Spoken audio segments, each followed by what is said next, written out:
Head coach Phil Jackson has combined youthful exuberance with crafty experience and has molded a team that is poised for a run at number one.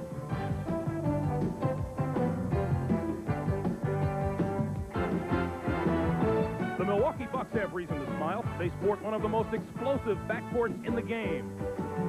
And leading scorer Ricky Pierce, perhaps the best sixth man in basketball, comes off the bench with even more firepower. But the Bucks must climb off the deck after a Game 1 loss and look for some answers.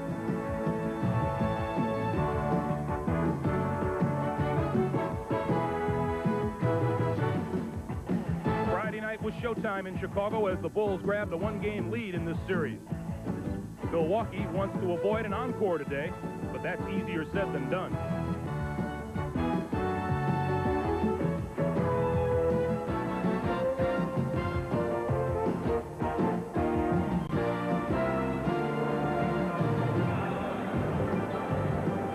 Welcome to one of the oldest and noisiest arenas in all of sports, Chicago Stadium on the west side of Chicago, the scene of Game 2 of the Eastern Conference Series between the Milwaukee Bucks and the Chicago Bulls. Thus far in the playoffs, home teams have had things all their own way. No different for the Bulls, who won Game 1 here on Friday night and are looking to make it 2 straight over Milwaukee here this afternoon.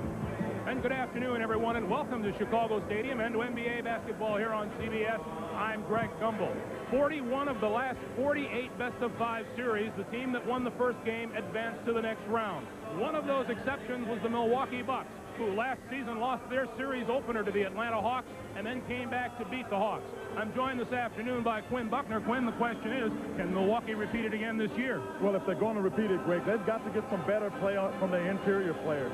The 3 guys only got 15 points in the last game, and I didn't think they did a very good job defensively against the Bulls. They've got to come up to speed this afternoon. When you're talking about playing defense against the Bulls, you were talking first and foremost about Michael Jordan, who scored what we termed a quiet 38 in Game 1 Friday night. You know, he really did. You didn't see anything spectacular, but at the end he had 38. But I think the Bulls have gotten to the point now, you just don't depend on Michael Jordan. Scottie Pippen has got a triple-double in the last game on Thursday, and I thought Horace Grant, after getting off his chest about his contract, feels better, and I thought he showed that by the way he played on Thursday. Well, Michael Jordan and company aren't the only problems facing the Milwaukee Bucks right now. Let's bring in the third member of our team here at Chicago Stadium this afternoon, Andrea Joyce. Andrea?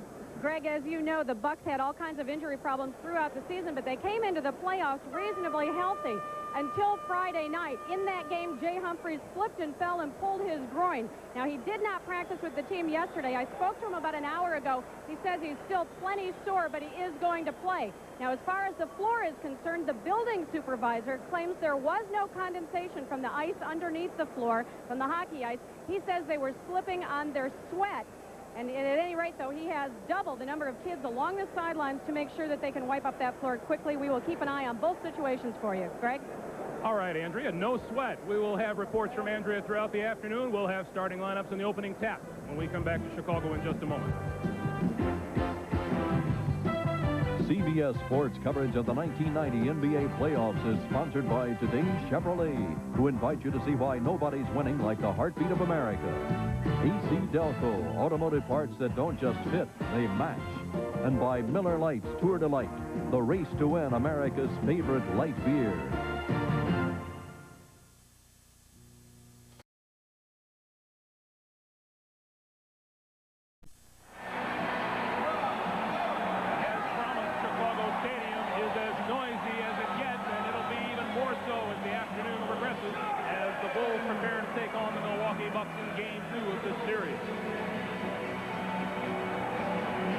Starting lineup for Milwaukee, Fred Roberts and Brad Lohaus will start up front at forward. Alvin Robertson and Jay Humphries both can be explosive, although we'll have to watch Humphries' injury in the backcourt. The veteran Jack Sikma is in the middle. And the Bucks are coached by Del Harris in his 3rd year as Milwaukee head coach. He has 7 head coaching years under his belt. For the Chicago Bulls, Scottie Pippen and Horace Grant will start at the forward position. In the backcourt, Michael Jordan and John Paxson. And at center, Bill Cartwright in his 10th season out of the University of San Francisco. And the Bulls are coached by Phil Jackson in his 1st year as head coach of the Bulls after 2 years as an assistant here in Chicago.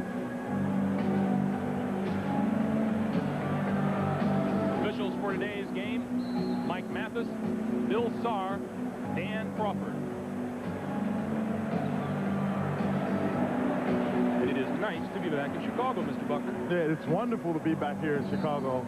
You know, Greg, and I'm glad to be back here. You see the Bulls. The thing that I think is important for everybody to understand today, if the Bulls are to be successful, the tip for them, if you will, is that they'll start getting balls and they'll flick them. They'll get their hands on them. Michael Jordan is very good at stealing the ball. He led the league. Scottie Pippen was right behind him. So they get their hands on the basketball. That's when the Bulls are at their best.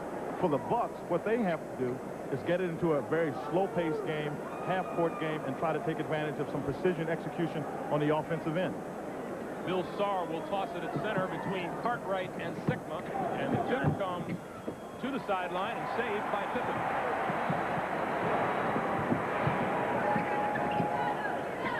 Paxson for Pippen, with Fred Roberts on it.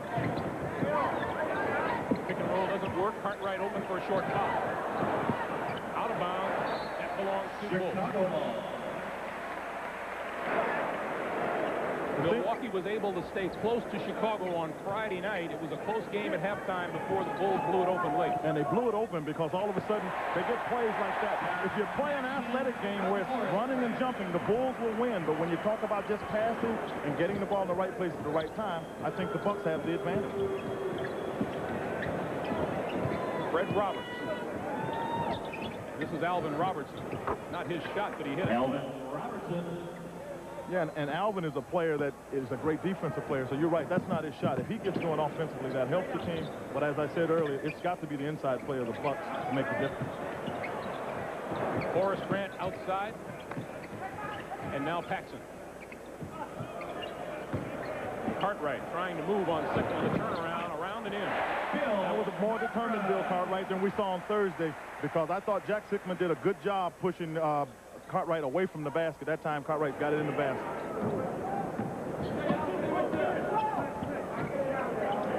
(4-2) Chicago. 10:40 to play, first quarter, just underway here in Chicago Stadium. On the baseline, Robertson had it taken away, and Paxson stepped down the line.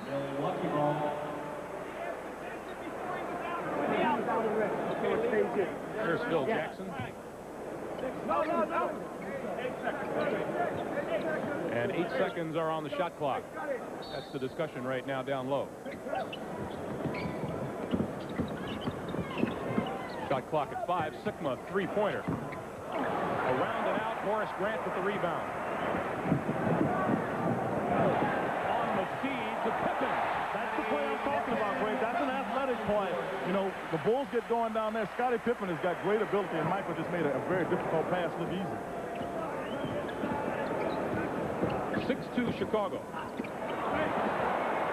On the floor, Humphreys saved it for Sigma. Three-pointer, Roberts. Loose ball foul, and that'll go against the Bucks, Brad Lohaus. Milwaukee. If you're a little bit surprised and maybe aghast, it's not unusual to see 7-footers hoisting up three-point attempts for the Milwaukee Bucks. No, it's not unusual, but I don't know if I'm a purist, but my point of view, if a 7-footer is shooting a three-pointer, he's got very little chance to get the rebound if it doesn't go in, and he's not going to beat many guards getting back on the defensive end. I think that's a tough shot for any 7-footer to take, and I don't advise it. Horace Grant. Alvin Robertson pulls it down. And this is Lohaus. Lohaus, a 7-footer with a good outside shot. Great touch. That's been the talk all about Brad Lohaus. He can stick the jump shot, but he's got to become more aggressive on the defensive end inside. Grant, lane. And that's a great example of it. Horace Grant made a good play, but if Brad Lohaus pushes Horace away from the basket, then that's not as easy a shot. Back outside, Humphreys to Lohaus, and then across court to Sigma. Down low, Roberts. Good look inside by Sigma.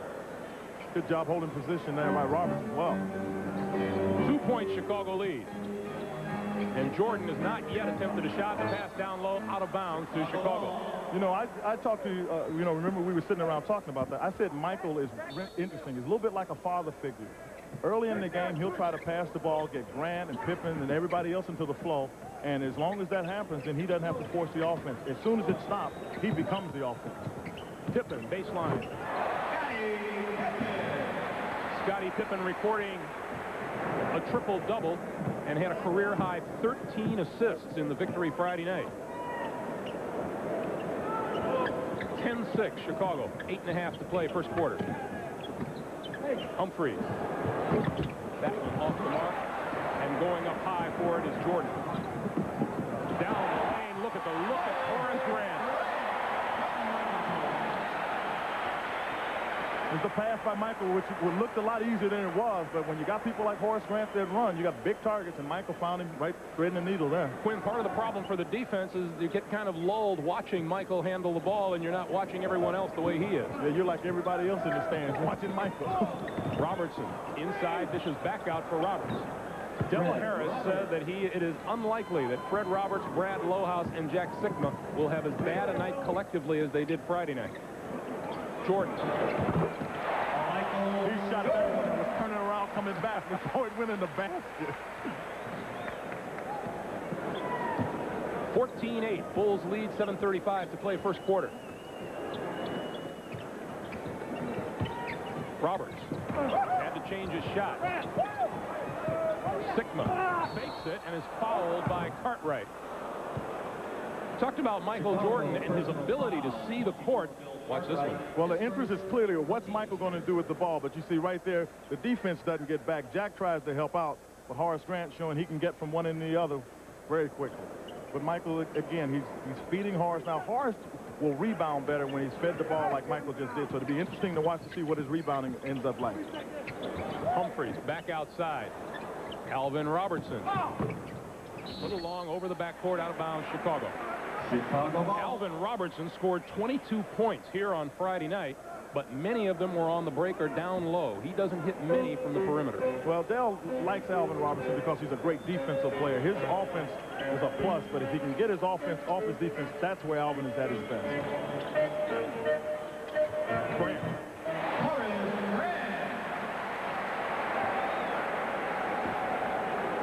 6 points for Horace Grant. He had 19 points and 9 rebounds in game 1. And of those 9, he had 4 offensive rebounds and was really active. And that's one of the things I thought hurt the Bucks as much as anything was Horace on the offensive glass. Jordan with the tip away and gets it back from Pippen.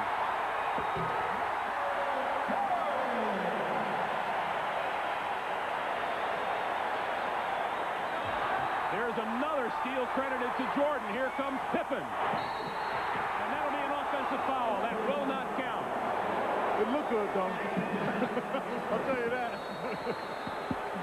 We'll take a timeout here and bring people down to earth. The Bulls lead it 18-8.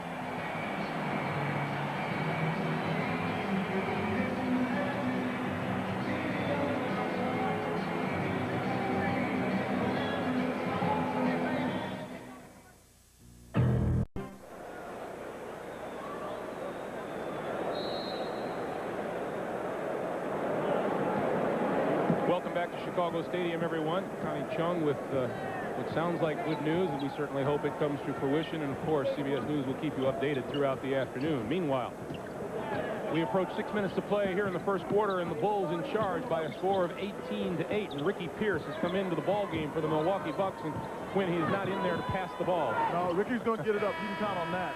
At the buzzer, Sikma's shot off the mark, and here comes Paxson for Jordan, who is 1-on-3 and puts it up. I think he's a little warm, Ray. He's right here, and we had the angle right behind him. And Michael's shooting the ball and starting back down court before it even gets to the basket, so he must feel pretty good about the shot. Jordan has 6. The Bulls have a 12-point lead. So the Bucks have also brought in the best inside player that played in the game on Friday, and that's Cadillac Anderson. Sikma indecisive on the drive and travel.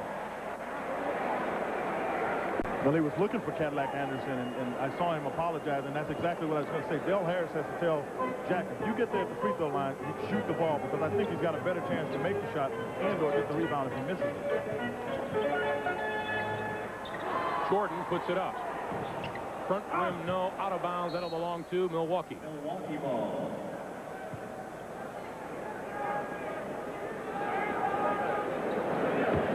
Jay Humphries bringing the ball up, and so far doesn't show any of the effects of the pulled groin muscle that he suffered here on Friday night. Well, I'm not sure I agree with you, Greg. I haven't seen Jay Humphries try to beat John Paxson, and I thought that was a mismatch in the favor of Humphries, and I believe that groin hurt him. Ricky Pierce gets his first bucket. I think what Jay Humphries is trying to do is preserve himself because, you know, it's a long game, so he doesn't want to take a chance with it. Fine, Quinn, be that way. Thank you very much. Shot clock down to 10. Alvin Robertson on Jordan. Nice pass for Pippen. Oh, the shot was great, but you're right. Cadillac gets called for the foul, but Michael made a great look. Milwaukee personal foul. 34, Greg Anderson. Right here, Michael, he's got Alvin Robertson, and right away he sees that Jay Humphries came to help out. Humphries was guarding Pippen, and that's what allowed Pippen to get free, but the pass is what makes it work. Three-point play for Pippen. He has 7. And this is one of the things the Bulls will do. After a made free throw, they'll come out in their full-court press. And Alvin Robertson having a tough time in the backcourt.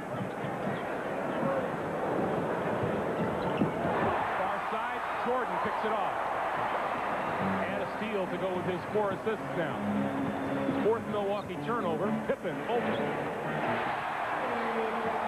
Goes without saying, Greg, they're hitting on all cylinders. I mean, Michael is playing under such control here. I mean, it's interesting watching him. I think that he feels he can do anything he wants to do on the court now.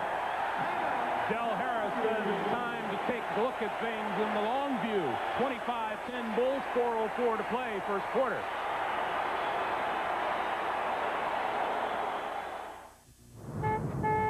New York Knicks breaking the old record held by these Milwaukee Bucks, who had 156 points. Well, I think as impressive as anything as that is, of those 157 points, they had 46 assists. Now that's when you tell that it's a great passing team, very unselfish, and as long as you play that way, you've got a shot to win games. Meanwhile, the Bulls have gone on a tear over the last 3 minutes and 44 seconds, outscoring the Bucks 13-2, and have pulled out to a 15-point lead with 4:04 to play here in the first quarter. Michael Jordan, 6 points, 5 assists, 3 steals. Well, you see the telltale factor again, the inside scoring in Milwaukee just hadn't showed up. Sigma couldn't get that step back away. Now he does. Over Cartwright, Jordan with the rebound.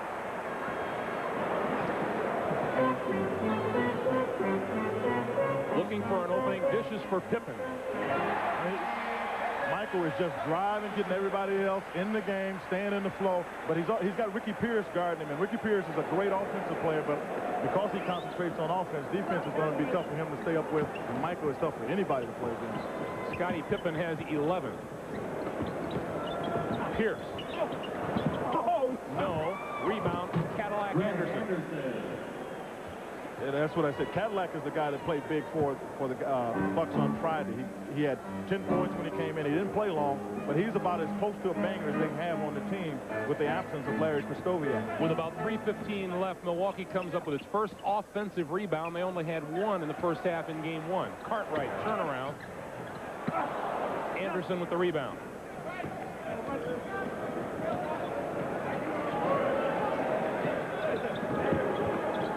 This is Pierce, and now Pippen is on Sigma. He should get that shot away, and he drew the foul. 33. Chicago personal That was a foul. mismatch with Scottie Pippen on him. And the thing that's starting to happen is that Jack is starting to open up Sigma. When you're watching now, when he gets on the block, he will more than likely open up out away from the basket. And what that does for him, obviously, is gives him his shot, his step-back shot, which he's been known for. But what it takes him away from it is getting a rebound. And I'm not sure that Jack can beat people when all of a sudden they crowd him on that step-back jump shot. And I think that's been part of the problem the Bucks have had, that Jack is not able to beat people like he used to. Number 34, Stacey King, in replacing Scottie Pippen. And Pippen leaves the game with 11 points. Sigma hits them both, and it's now a 27-14 Chicago lead with 2:40 to play right now.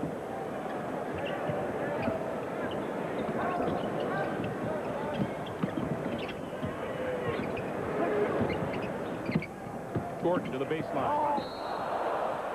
batted away by Anderson, and the whistle blows. Mike Mathis is going to call a foul. And it looks like it's Lohaus. Well, Michael, right here, he tried to force the mismatch, and then once he got Presley behind him, he tries to go to the basket, and Jack comes over and does the thing that you need to do. Is just don't let him make the dunk, because the fans get involved if he makes the dunk. Sickma did commit the foul, and Jordan to the line. Michael Jordan shot 699 free throws during the regular season and hit 85% of them. Yeah, but he struggled a little bit of late leg, and I wish I had a struggle like that. It was around 85%. What did you shoot from the line? No, there's no way you're going to get me to say that.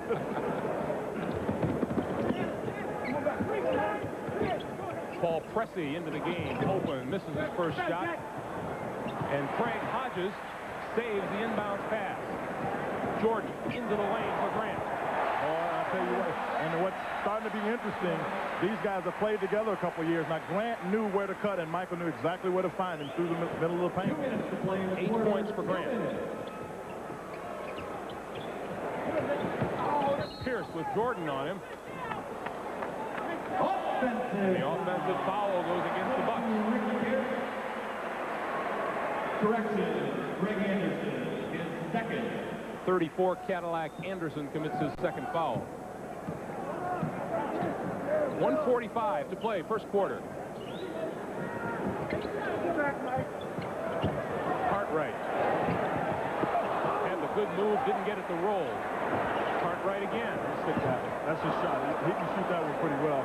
If Cartwright has been able to get to the basket, he's been a little frustrated offensively, and the Bucks have done a good job keeping Sickman on him. Pressey inside, Grant with the block. Here comes Hodges. And the foul outside before the Bucks recover the ball.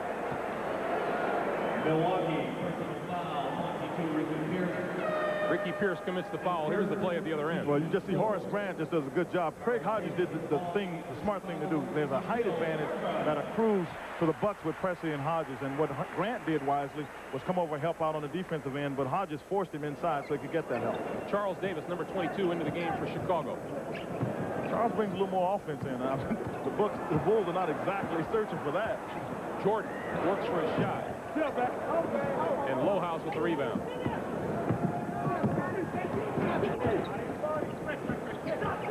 Pressey looking down low. Anderson breaks free. Grant misses. Well, you see that the Bucks are getting some inside play. That's the person that I said gave it to him on Friday. They've got to have more from him, but he's got to get some contribution from Lohaus and Jack Sickman. Somebody else to take the inside pressure off.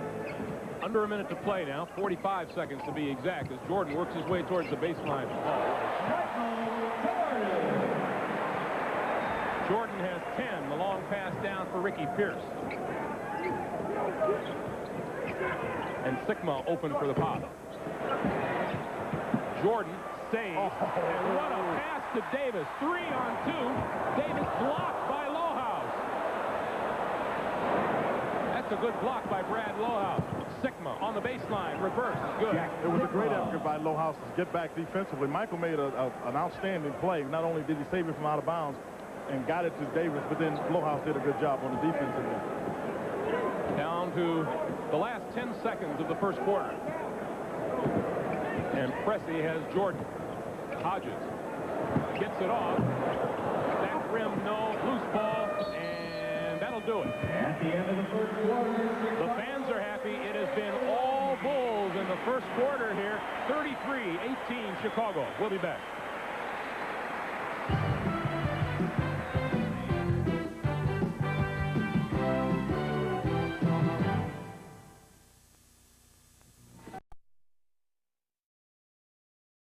For today's smaller cars.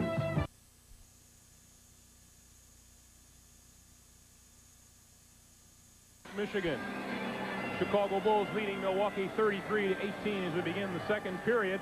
And the NBA playoffs for 1990 continue here on CBS right now. Let's take you over to Andrea Joyce. Andrea.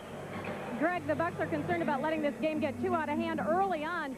During the last few minutes of the first quarter, they told the players, they stressed to them that they've got to keep their poise offensively. And in terms of defense, they said they've got to put more bodies on people and get more physical. Back to you guys. Thanks, Andrea. You know, Del Harris and company stuck to their game plan, and for the first half and maybe the first part of the third quarter on Friday night, it worked, and every time the Bulls opened up a large lead, the Bucks crept back in.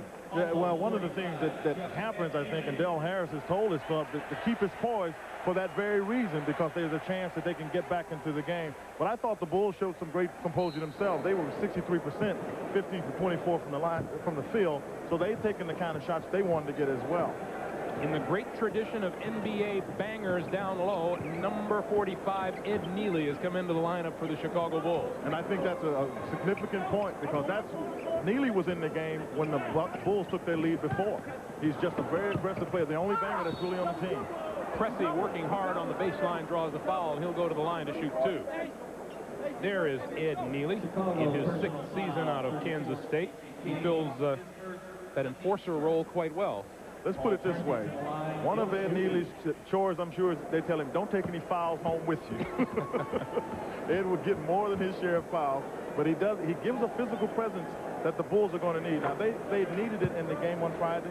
They're going to seriously need, assuming that the Bulls go to the next series, they've got to have it there, too, because it becomes more physical the closer you get to the championship. Neely goes 6'7", 240.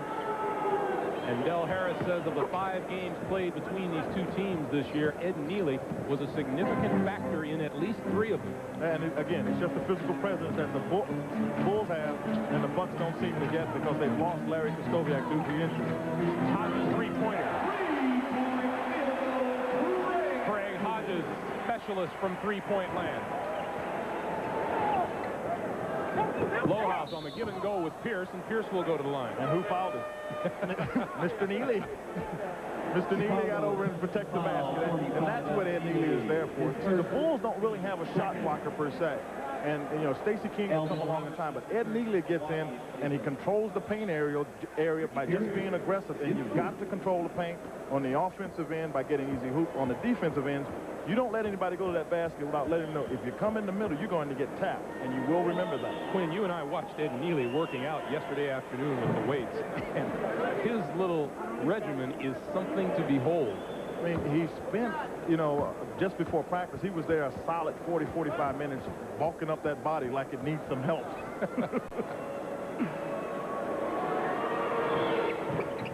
Ricky Pierce hits them both. The Bulls' lead is 36-22. Robertson now with Pippen going down low. And that's who they find on the far side. King into the lane. Around and out of bounds, belongs to Milwaukee. Stacey King played big in the game on Friday. He's nice inside. Comes to his left quite a bit, so I think that's something that the Bucks will have to work on. Just force him to his right. But he played a good game, I thought, inside for the Bucks. 9 points, 9 boards on Friday night. The rookie out of Oklahoma. Coming up. Keep coming. Pierce trying to fight his way through it. Doesn't work. And on the baseline now, Lohaus with the drive. And you won't see Lohaus do that much. He usually prefers to take the shot from long range. Under 10.5 to play now. Second quarter. Hodges. Two-pointer doesn't go. Loose ball. Here comes Robertson. And the Bucks running for about the first time today. Well, Robertson and Humphries, as well as Presti, can run. I mean, they're good athletes, so they'll get out and do it. But they got to be careful, because you get in the running game, and that's what the Bulls want to do. Charles Davis now, as King posts up and tries to move across the lane. Rejected by Lohaus, and here come the Bucks again. Robertson ahead of the pack. Well, somewhere here, Phil has got to figure out, how do I get more offense on the basketball court? Because right now, with Michael Jordan out of the game, the Bulls have struggled, and Phil needs to tell them, let's think about this thing, guys. Regroup, take your time. 9:44 to play, second quarter, and the Bucks have moved to within 10. It's 36-26, Chicago. Them being James Worthy, but they got Vlade Divac, and I think that's been a big difference for them this year. Here we have 9:44 to play, second quarter. And you saw the headway the Bucks have made in the last few minutes. Scottie Pippen. There's the whistle. And the foul is on. Loose ball Foul against Milwaukee. Paul Pressey. It's Pressey. The team's first. Well, Phil has done a good job. He had to get Scottie Pippen or Michael back in the game, and he got Pippen in the game. But you need somebody that can create some opportunities for other people, and Scottie's one of the people that can do that. Hodges inside. That will not count. Be an offensive foul on the Bulls. 34, And that is against Stacey King. That's number 2 on King. Now, I like a kid that at least admits he was nervous. Stacey had 3 easy ones early in the game on Friday. He messed them up totally, and he finally said in the newspaper, he said, I tried to play cool in the warm-up. Come game time, I was nervous. Short jump hook by Pressey is good. See, Greg, that's another thing I didn't think Milwaukee did a good job of, taking advantage of having Paul Pressey at 6'5", playing against either Paxson or Hodges, and that's what the Bucks have decided to do this afternoon. Charles Davis kicks it back out and now down low and out of bounds to Scottie Pippen.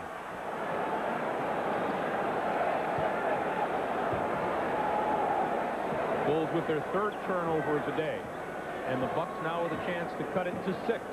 You remember we talked about the Bulls will go up 10, and then all of a sudden the Bucks find themselves getting back in the game, being poised, doing what they do best. And Ricky Pierce doing what he does best. He has 6 points now, and there's the steal by Pressey.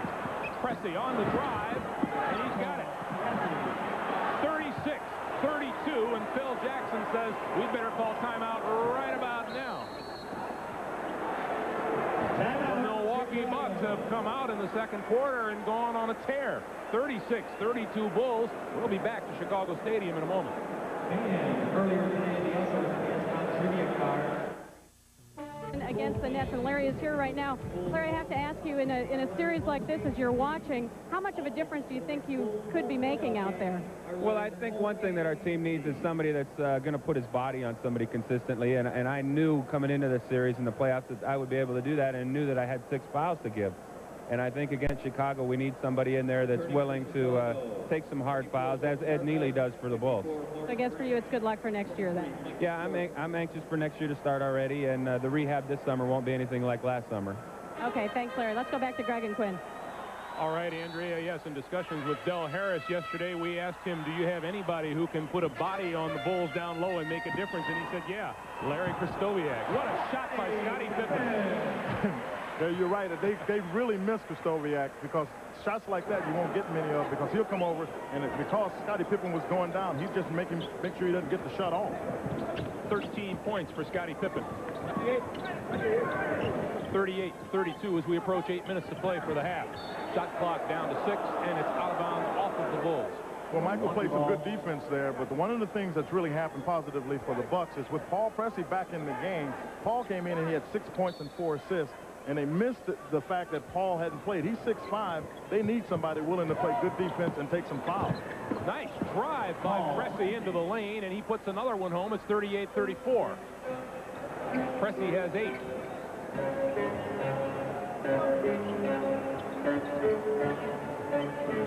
So this is what makes Pressey tough. I mean, they call a foul on Alvin Robertson right here, but Paul Pressey is guarding Horace Grant, and Horace Grant had nowhere to go with the ball, and in another 2 seconds, he probably would have lost it, because Paul has got long arms, been known for his great defense. The long arms of the law, indeed.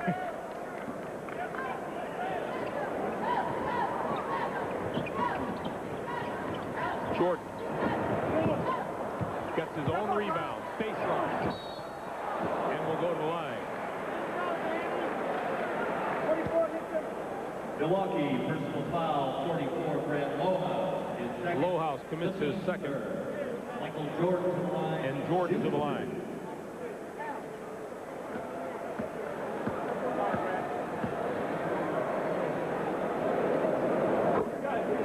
Michael's a man after my own heart. He came to me and said, how's that golf swing?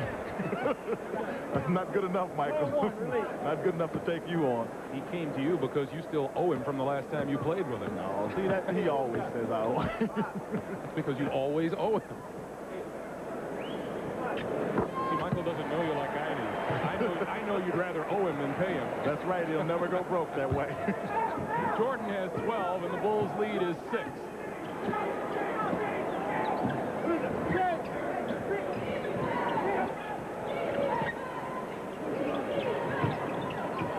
Pressey, three-pointer, off the mark. Neely rebounds, and here comes Jordan. Looking at the down court for Pippen, doesn't find him yet.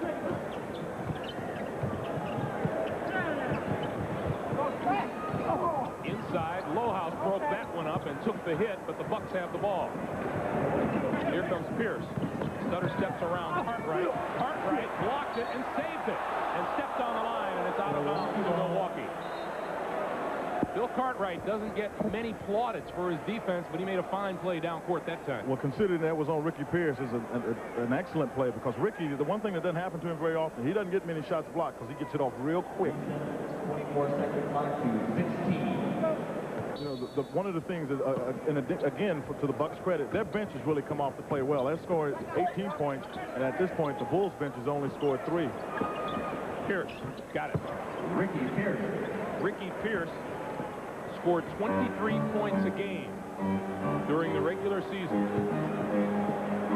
And many feel the best sixth man in basketball this season. He's already won that award once, and his odds-on favorite to win it again. Well, he comes off the bench, and he leads his team in scoring. Cartwright's hook doesn't go. Anderson battles for the ball and picks it off. And those are the kind of things. The loose balls are usually a good indication of who will come out favored in the game, because it shows that extra effort. Lob down low, too far, missed Anderson, and Jordan has it. For Pippen. And a loose ball foul is going to go against Milwaukee. Loose ball foul, Milwaukee. 25, Paul Pressey, his second. The team score. Ricky Pierce helps that, but I think the Milwaukee bench overall has played much better in this game, and the Milwaukee coaching staff thought that the Bucks would come out stronger in this game than they did in game 1. Well, Del Harris said his club rarely plays 2 bad games in a row. He felt they played stronger than that. Horace Grant breaking free on the baseline, and it's 42-36 Chicago with 5:50 to play. 10 for Grant. And timeout for the Milwaukee Bucks. With 5 minutes, 46 seconds to play, the Bucks are within 6 of the Chicago Bulls. We'll be back to the stadium in a moment. In the way that he's starting to develop, because I think Phil Jackson lets him play and make mistakes. Scotty's got to be allowed to do that. Outside, Pressey. That was partially blocked by Pippen. And Robertson has it back. And the shot clock expires before Pierce can get the shot off. And Alvin Robertson has been in the league long enough to know that you've got to pay attention to the clock. It was blocked, and they come back up with the ball. Del Harris teams comes up with the ball. You've got to keep your mind on the 24-second clock. I think what he was trying to say is he felt that there was a possession by the Bulls, but clearly that wasn't the case. So it was a 24-second violation. Cartwright inside on Lohaus, draws the foul, and will go to the line. Well, Lohaus is playing more of an inside game today than he did in game 1. Well, he really is, and you read me well, because I was going to say they need somebody to be willing to take those kind of fouls, and Brad just put his body on Cartwright to make sure he didn't make the shot. Lohaus gets his 3rd, and that's going to send him to the bench as Jack Sikma prepares to come into the ballgame. You know, one of the reasons the Bucks got their run was all of a sudden they started to become very aggressive defensively. Paul Pressey has got those long arms, and he makes it difficult for you to get around. So he started calling in some transition baskets, which is one of the things you've got to do if you don't have good interior players, and that's why the Bucks got back into the game. Well, Jay Humphries in to replace Paul Pressey, and Pressey goes out having done an extraordinary job for the Milwaukee Bucks during his short tour of duty in there. Yeah, he did. He's been hurt, just came back on Friday. Got kicked in the calf and has been out for a very long time, but I'm sure the Bucks are glad to see him playing better now. Humphries rescues that ball, and back come the Bucks. 43-36 as we approach 5 minutes to play for the half.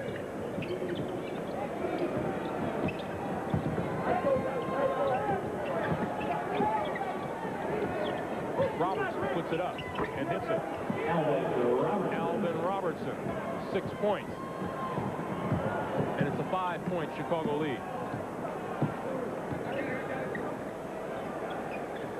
Pippen, Paxson, Jordan, Cartwright, and Horace Grant in the lineup. And there's the steal by Robertson. He has Jordan to beat. And he did it. And they're ex-teammates, ex-Olympic teammates, so they know each other pretty well. And Alvin knew that Michael was going to come and sneak with a block.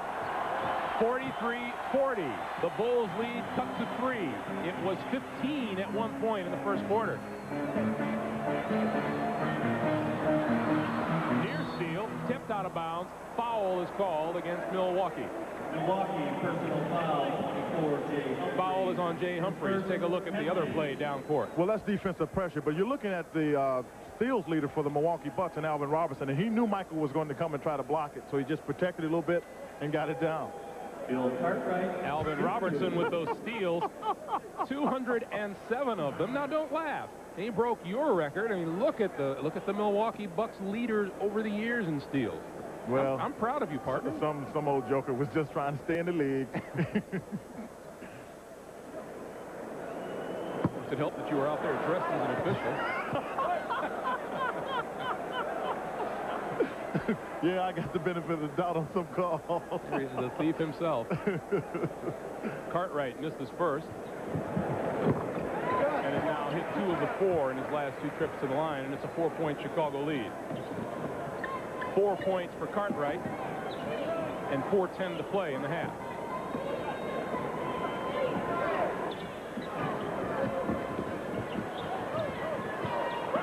Sikma, baseline, looks down low, gets it right back. Broken up. Here comes Jordan. Down the lane, kicks it back out for Paxson. Good call. The official made this call. Mike Mathis has got Ricky Pierce, and he just pushed Horace Grant out. Loose ball foul, Milwaukee, 21 Alvin Robertson. Oh, they called on Alvin, but Ricky Pierce Ricky was there. Now you'll see the pass come out here. Michael is trying to take it to the basket. Too much help coming. So it was pretty evident right after that. I mean, I looked at Horace Grant. He came flying out of the paint. And Horace goes 6'10", 220. It's not easy to get him airborne.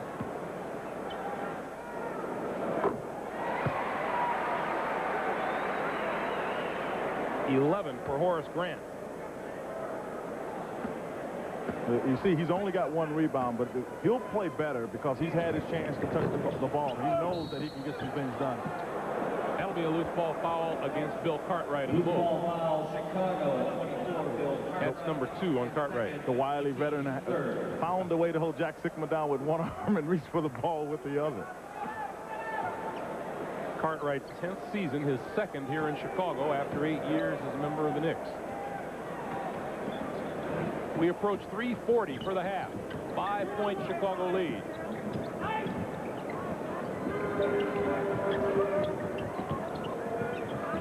Pierce, top of the key. Now to the far side, puts up a force. This is Pippen. Looks and finds Paxson on the drive, rejected. And Pippen will slow it down and kick it back out front to Jordan. They give it back to the venerable father figure, if you will, to try to get the tempo. Trying to get his way inside, spins it off the glass, doesn't go. Cartwright. If you're wondering why people stopped, when Michael went through the paint, it looked as though he might have traveled, and all the Bucks were expecting to hear a whistle. So that says one thing, players. Play until you hear the whistle. Bill Cartwright has 3 rebounds now. That's 3 more than he had in the first game. 7-point Chicago lead, 2:40 to play. Roberts. No. Pierce. Blocked by Jordan. And that is a foul on Scottie Pippen. They laugh because Michael's safe. I want to remind you, at the conclusion of our game today, Quinn and I will select the Miller Lite Player of the Game. And in conjunction with that award, Light Beer presents a check in the amount of $1,000 in that player's name to the National Multiple Sclerosis Society. Scottie Pippen leads the game with his 3rd personal foul, 13 points and 6 of 8 from the floor. Stacey King. Well, with Scottie out now, there's going to be a little more rebounding with Stacey King, and he's starting to feel more comfortable in the offense, so he'll have his challenge with Cadillac Anderson on him. Pressey back into the game, too, and goes right down the lane. Paul Pressey has been outstanding so far this afternoon. He has 10, and again, it's a 5-point Chicago lead. And you hit it on the head. Paul has been the major difference for the Bucks. He's taking the ball to the basket, so they get some inside points, as well as you see what he can do defensively. He gets the steal, and Grant is forced to foul it. Loose ball foul, Chicago. You know, Paul Pressey is an interesting story. This is a guy, Quinn, at one point in the season wanted out of Milwaukee. Well, yeah, he did. He didn't think he was getting the kind of playing time that he felt he should get. So he asked the club to think about, or at least explore the opportunity to let him go. But obviously Dell felt that he is of some value to the team, and he's proven that this afternoon. 10 points, 4 assists for Pressey. Pressey missed the playoffs last season out of action with a dislocated right shoulder.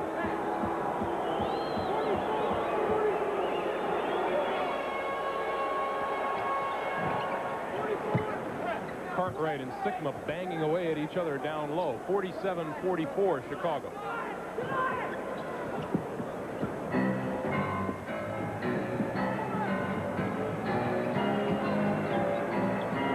Interesting that the Bucks have both Humphries and Pressey in the lineup, along with Alvin Robertson.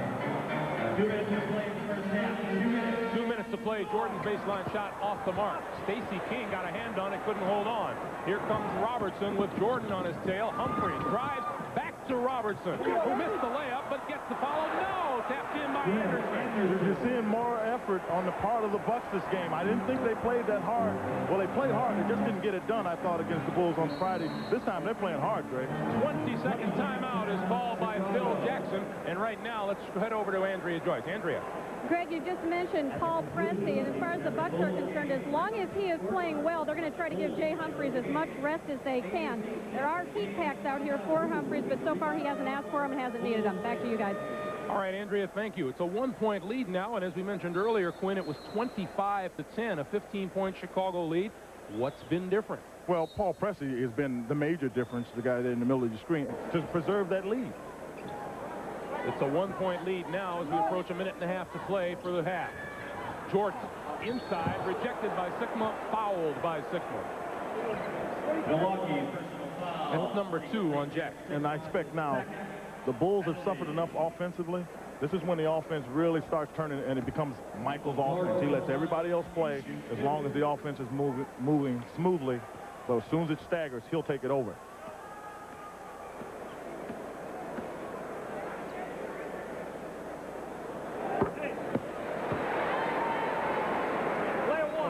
Coming up at halftime, Pat O'Brien, Bill Raftery, back in our studios in New York with the Prudential at the half.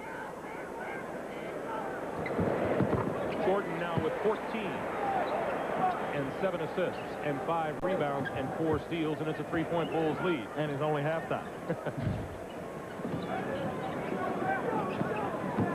Robertson on the move, tries to kick it outside, but he is fouled, and that'll send Robertson to the line. Both teams in a penalty situation. 34, Stacey King, his third. Stacey King commits his third. There's Del Harris, who back in 1981 took the Houston Rockets to the NBA Finals, where they lost to the Celtics in the 6th. Well, you know, when we spoke to Dale, the one thing that is similar to the team in 81 is he had an injury-prone team. They had a lot of injuries that year. And this year, with 235 man games missed, if you will, Dale's team leads the league with that number. So he says there are some similarities. One they don't have, though, they had Moses Malone there, and that makes a big difference.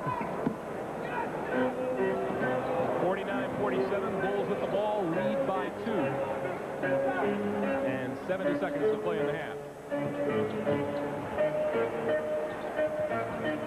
Shot clock is at 10. Pressey on Jordan. And inside for King. Good defensive play by Cadillac Anderson, out of bounds to Milwaukee. Milwaukee ball. Jordan got the pass inside to King, and Anderson was there for the block. Yeah, and the fans are booing, but everybody's got to realize, and I think the Bulls have forgotten, this is a playoff game, so some of the things that might be called regular season won't be called here, so you've got to continue to play till you hear the whistle. Pressey to the baseline. Oh, what a move by Paul Pressey. Boy, he had strong arms that just snuck in there with a nice look. And this game is tied at 49.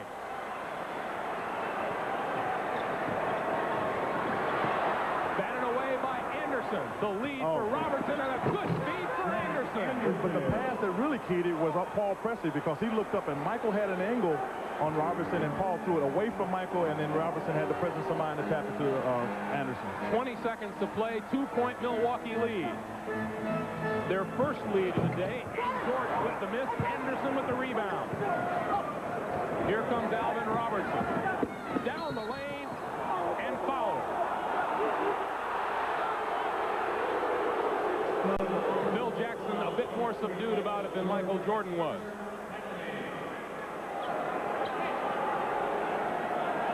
Alvin Robertson shoots 2. That's number 1 on Jordan. And Alvin Robertson will shoot 2. The ball game for Chicago. Into the game is rookie B.J. Armstrong. For Bill Cartwright, Craig Hodges also comes in as Phil Jackson shuttles his long-range bombers in for the last 7.6 seconds. But not only long range, this is a better ball handling team, because the Bucks pressed the last time that they had a free throw, and I'm sure one of the things that Phil wants to do is preserve his club in terms of ball handling skills, so that's why he made that change. Del Harris counters with Fred Roberts into the game, and also Tony Brown. And his is just the opposite. He takes Jack Sikma out of the game. You just get a little more active body, so all of a sudden the Bulls don't come back, get a basket, and then get the fans in the game before you go out at the half. Robertson hits 1 of 2, 3-point Milwaukee lead. Armstrong tapped out of bounds by Roberts with 5 seconds to play. What a turnaround the Milwaukee Bucks have engineered here in the first half. Well, this is true to Dale's statement. He said his club plays well if they play badly on the first time. Let's see if Jordan gets this right back. He doesn't. Hodges spins, puts it up, and hit it! That was a mismatch. He had Fred Roberts on him, and Fred just never recovered in time. 1.4. Jordan taps it away, and that'll do it for the half. We can't argue with what's happened here. It's the end of the first half. 52-51 Milwaukee. The Prudential at the half coming up after this. Sponsored by the companies of the Prudential. Come to the Prudential and build your future on the rock.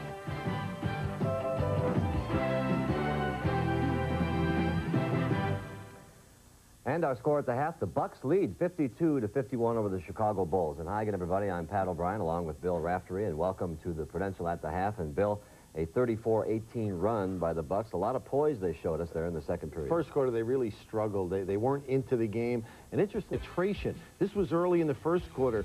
Chris, nice give-off showing his ability to find another player. But more importantly, the Bucks tightened up, did not permit that type. The home of champions in the NBA. That's where the Los Angeles Lakers play, and that's where the Lakers and Pat Riley. I know Red will someday, when the good Lord takes him, will roll over in his grave because it was a Laker coach that anybody else he would accept. But when the purple and gold, you know, but it's an honor. You know, all records are made to be broken. All it takes is time and a little luck, I guess. But he'll break it. There's no doubt about that. Of course, I was fortunate enough to do it in 20 years. He'll probably do it in less because of the simple fact they play a lot more playoff games now than they did then.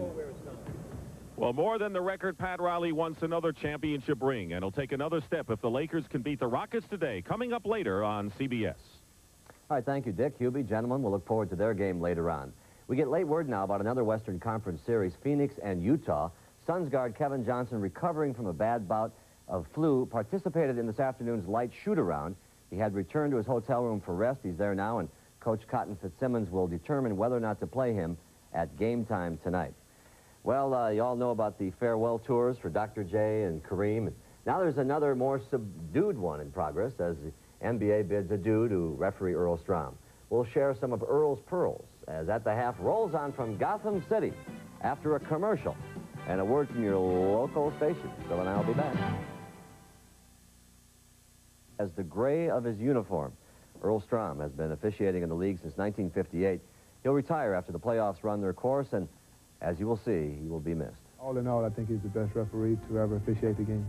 I guess they respect the gray hair and, you know, the venerable person that I am. My wife really has a crush on him, and I'm kind of glad he's out of here because she's really getting attached to him. That's about the only game she would come to is when you were refereeing her. I don't know why. One time, I had trouble getting one in, so I went out with one, and then I lost the other one on the court, so I ended up doing the game without him. It didn't go bad. I played 14 years. You ref so brilliantly. This is a special gift from me to you. Wear them in good health, buddy. How when you get old. I think Earl, besides just being the greatest referee, he's a good man. And that's what I like most about him. Who's going to do the talking? Jax? Any questions? All right, have a good one. Getting a workout tonight. We got a double technical foul. The long and winding road. See you guys. I had several players come up to me and say, give us a couple more years, you know, don't leave before I retire and things like that. But I've been in the league long before some of these guys were born, you know, and it's time. It's time for me to go. It's going to be a traumatic experience for me. It's going to be very, I dread to see that day come. I've dreaded it from the time I started because I have so much fun and I enjoy this job so much that I'm not truly looking forward to that last game when I walk out for good. It's going to be difficult.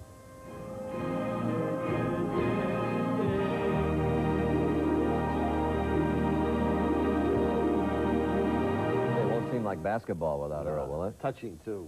But, you know, he's a favorite of all the coaches who are losing late in the game because he'd take the whistle, put it in the pocket, and get you on the bus.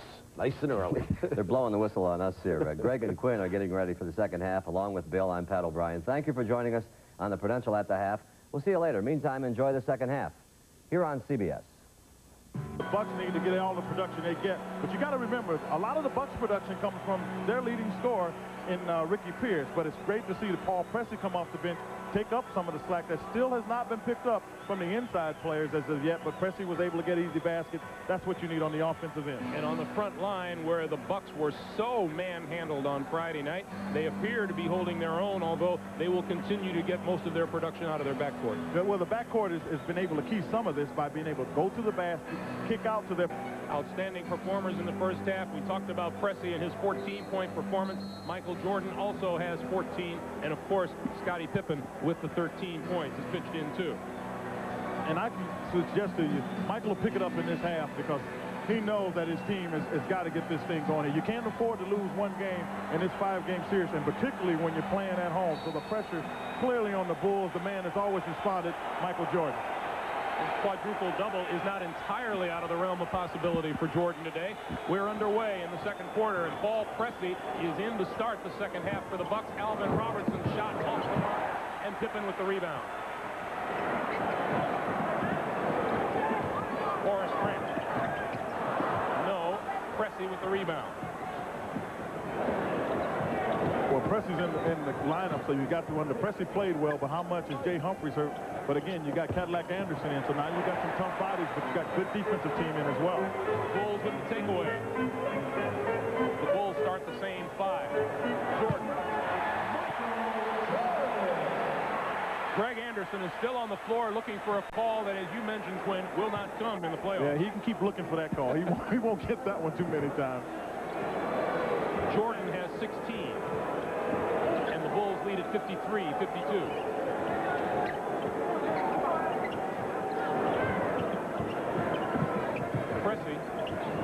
Almost trapped back outside the low house. Shot clock is at 2.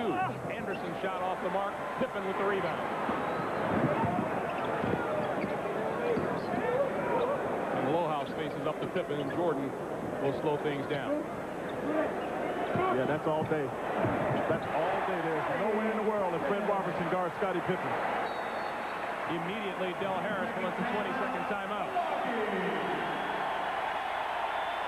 10:31 to play. But coming out here at the half, I knew 1 or 2 people were going to come through. I know Michael's going to play well. Scottie Pippen, all-star this year, he will start to get it going as well. Scottie Pippen enjoying a fine afternoon so far. And the Bulls have scored the first 4 points of this period.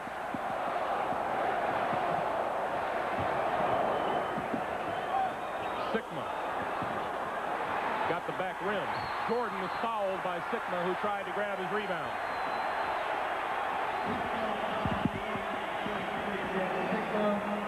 That's 3 on Sigma. There's a little of that demeanor you were talking about on Phil Jackson. Yeah, I mean, he very rarely changes. The only time I've really noticed him to change, and it's rarely at the players, if he says something to an official, and that's the way you've got to be. You've got to fight for your player. Sigma rejects Jordan down low. And Pressey leads the Bucks back 4 on 3. Robertson inside. Robertson. 55-54 Bulls. Three-pointer. Boy, he's playing with so much more confidence. To take that kind of shot when your team is going through a little bit of lull offensively takes a lot of confidence and a lot of nerves. Scottie Pippen has 18.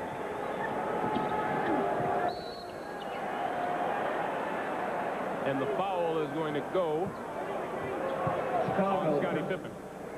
No, I believe instead of foul, they call it illegal defense. Yeah, they would. Chicago personal foul, 33, Scottie Pippen. Did he call it? Because Scottie didn't really foul him. But that's his 4th foul. That's why I didn't think that Fisher was going to make that kind of call. I thought he was going to call him for illegal defense. But now Phil Jackson, he'll get off that bench a little bit now. Pressey, turnaround on Paxson. You can't say enough about Paul Pressey's game this afternoon. He has 16. And John Paxson cannot guard him down there, so the Bucks do themselves well by getting Pressey down on the block.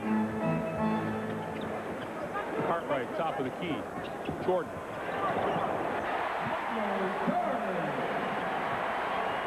Bulls by 4. Jordan with 18. He and Pippen leading the way. 36 of the Bulls' 60 points between them.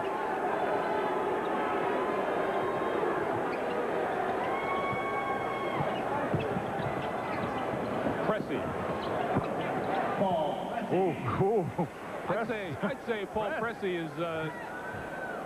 He showed up this afternoon. He's guaranteeing himself some playing time in Game 3 in Milwaukee. Paxson with Sigma guarding him. Tap up and in. Brent will get credit. I'm not sure that it wasn't Lohaus who tipped it in. They tipped it, and they were tipping it in the opposite direction, and the ball just died over the rim, dropped right through. How many hours a day do you spend practicing then? You better not spend a whole lot, because there's not many chances you'll get that to happen positively for you. 8 minutes to play, 3rd quarter. Bulls, 62-58 lead. Anderson had it batted away.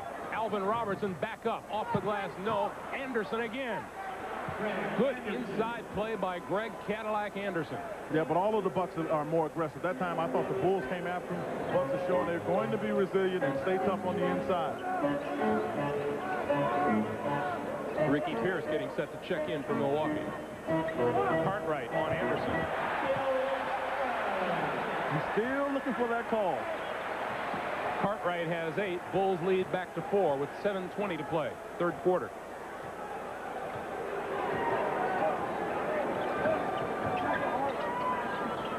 That one almost out of bounds. Shot clock is at 6. Sigma will take it and is fouled by Cartwright.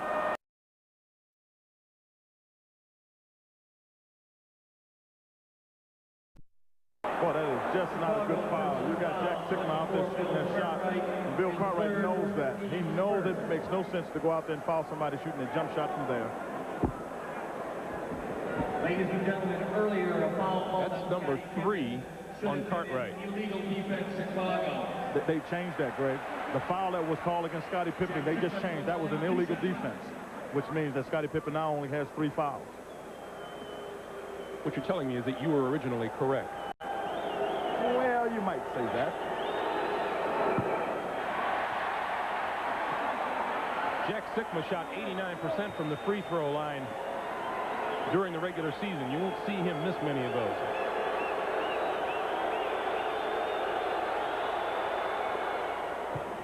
And Jack Sigma is yet to corral a rebound this afternoon. Well, the Bucks have far enough away from the basket. He'll have a tough time getting it. And as I said, if it's just running and jumping, the Bulls will get most of those. Jordan off the mark. Pressey with the ball.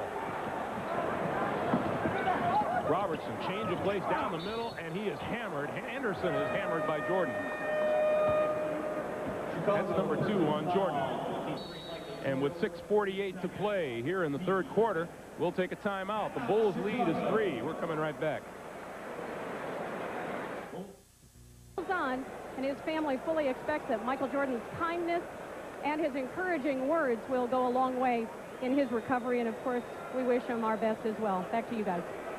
Thank you, Andrea. We do indeed. In fact, Robert, of course, is still quite traumatized by all of the events. He begins school for the blind tomorrow, and we join in wishing him our very best. Yeah, we really do. And Sonny Parker and Earl King, 2 former NBA players, were the guys that got Michael Jordan to come, and I'm sure Michael would have done it anyway, but these guys have worked very hard to try to help this young man through what we all know is a very trying time.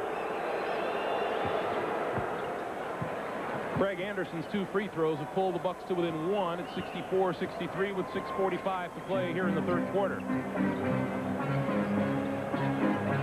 Milwaukee's bench has now contributed 38 points to 5 for the Bulls bench.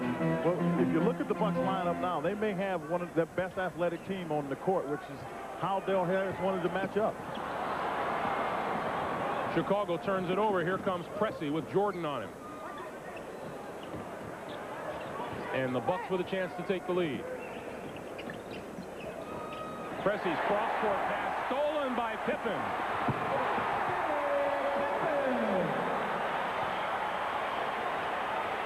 And Pippen late coming back down court. In the middle, Anderson off the glass. And the Bucks grab 2 more points at 66-65. See, this is a different team in terms of a lineup and a mental makeup than we saw on Friday. This team for the Bucks is just much more aggressive on both ends of the court. The team the Bucks have out there, only 2 starters, and Cartwright is fouled before he made his spin to the bucket. Let's take a look at Scottie Pippen in action. Well, the one thing you need to do, you got to keep Scottie Pippen almost on the side of the ball, because when he's away, he can get steals like that because he's always cheating, looking for that opportunity. He and Michael Jordan had a little bit of a game, if you will, trying to see who would lead the league in steals. Michael Jordan #1, Scottie Pippen right in the hunt. Pippen trying to post Alvin Robertson up down low. Got him where he wants him and then lost the ball.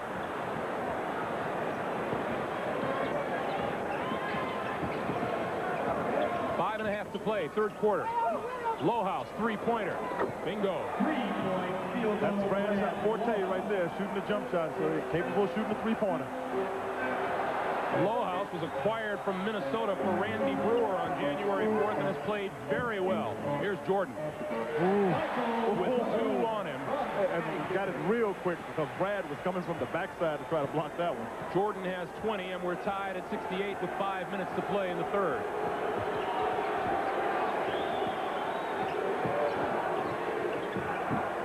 That one out of bounds to Chicago. Remember when I talked about the Bulls when they're at their best? They start getting their hands on balls. That time, that was Scottie Pippen hit the ball first, and then it went off Paul Pressey's hands.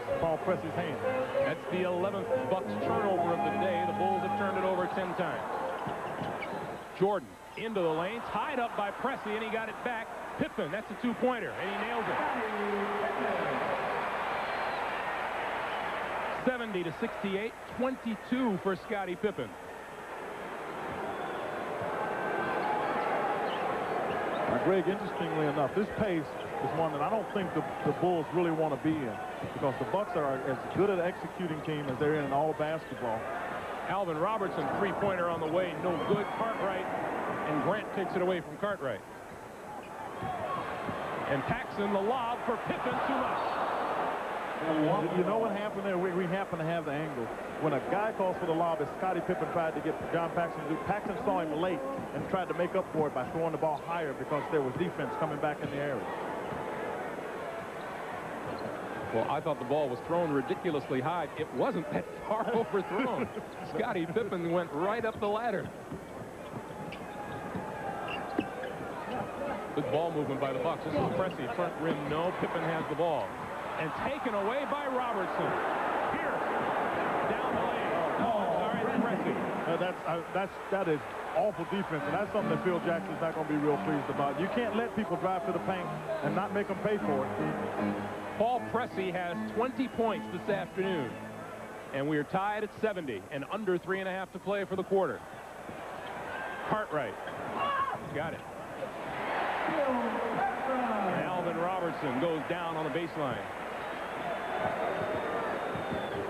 Chicago by 2. Did I call that one a little prematurely? Just a bit.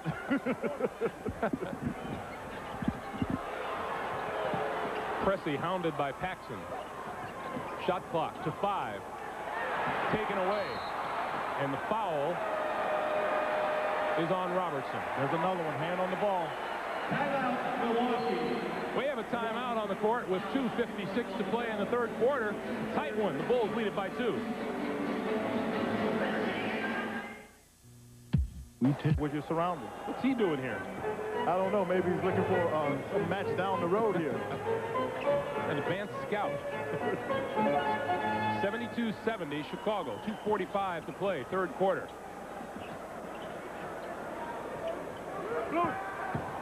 Jordan, baseline drive, spun it up and didn't get it to fall. Milwaukee, personal foul, 44, Brad Lohaus. His fourth. This was almost one for the highlight reel tonight. Because I just didn't think he could get to the baseline in time, but not only did he do that, I mean, he got all the help he wanted and got it to the other side. Boy, it reminds me of myself in my dreams. Stacey King into the game, replacing Bill Cartwright. Now, this is the Bulls' most athletic lineup here, with Stacey King in that center spot. He's very active up and down the court. That is his strength, is his activeness. Jordan hits them both to expand Chicago's lead to 4. And as the Bulls will do, they go to a little full court pressure after the free throw. Humphreys, Pressey, Ricky Pierce, Greg Anderson, and Brad Lohaus in the lineup for the Bucks.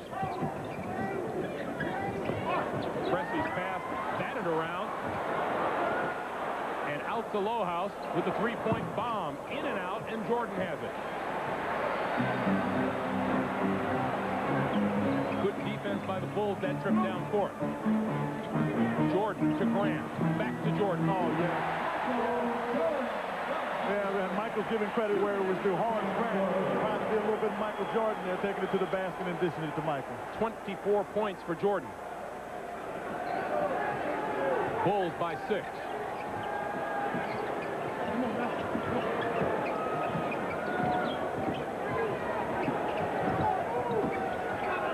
Pressey yelling to a teammate to move and has to toss it up as the shot clock expires. And Paul Pressey is clearly disgusted.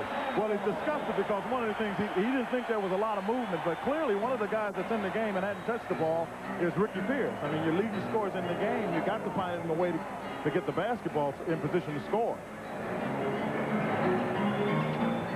Here's Jordan. Oh, quick pass inside Grant. Around and out. And Anderson has the rebound.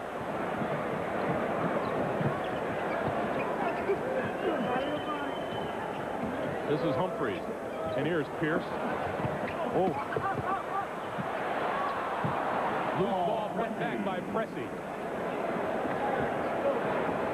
And with 1 minute to play, 76-72. Chicago. Pressey with 22.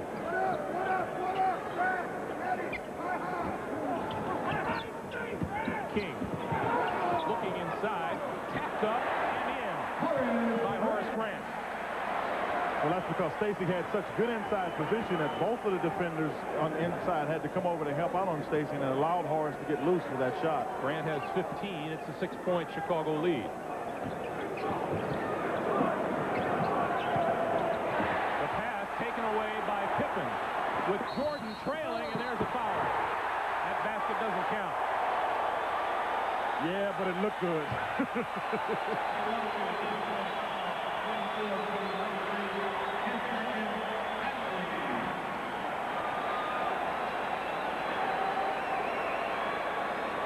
I think there have been a combination of things that have happened in the last few minutes, Quinn. The Chicago Bulls have definitely stepped up the defensive pressure and the Bucks are no longer clicking that offensive court. But the two are congruent, because when that defensive pressure steps up, then it takes away the other team's offense, and that's what Phil Jackson said to his club at halftime. He wanted them to step up their defensive efforts, and Scottie Pippen is one of the main people to do that. He's so quick to the basketball, and as I said, athletic defense, just trying to get to it with quickness. There's more team speed on the Bulls. Congruent. You liked that, didn't you? 16 seconds, 15 now for the quarter. And Lowhouse is grabbed on the far side by Jordan. Chicago personal foul, 23, Michael Jordan. It's 3 team's first on Jordan. Into the game comes Charles Davis, number 22 for Chicago. And Jordan will get a rest. That's a good substitution, because that foul told Phil Jackson that Michael Jordan's got to be a little bit tired, because you said it was clearly a hack, so Michael couldn't move his feet, so he just fouled. 10 seconds for the quarter. Pierce with 4 on the clock, trying to drive, and the basket will count. The basket will count, and Pierce will go to the line. His second.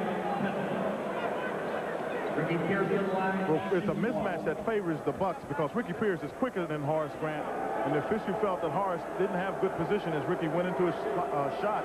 And now we're looking at a potential three-point play. Ricky Pierce had to get into the offense for the Bucks to have any continuous success. 4-point lead for the Bulls with just over 3 seconds to play. The steal, and taken back by Paxson, and that'll do it for the quarter. That is the end of the third period with the score: the Bulls 79, the Bucks 75. We'll return to Chicago after this message and a word from your local station.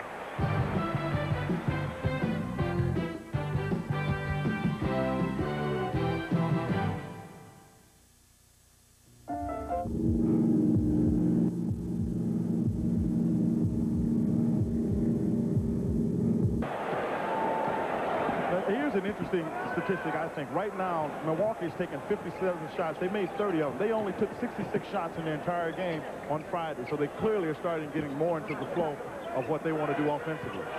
Jordan just, and Jordan goes down hard, and he looks hurt. Oh.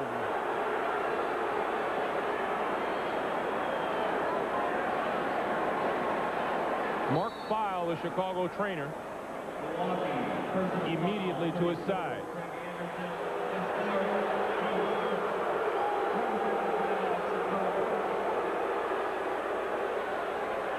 Several Milwaukee players converged on Michael Jordan as he drove. Well, he takes it to the basket, and they get on top of the ball. That's what happens. And then right there, Cadillac Anderson has him, and he tried to grab him, but he couldn't hold on to him.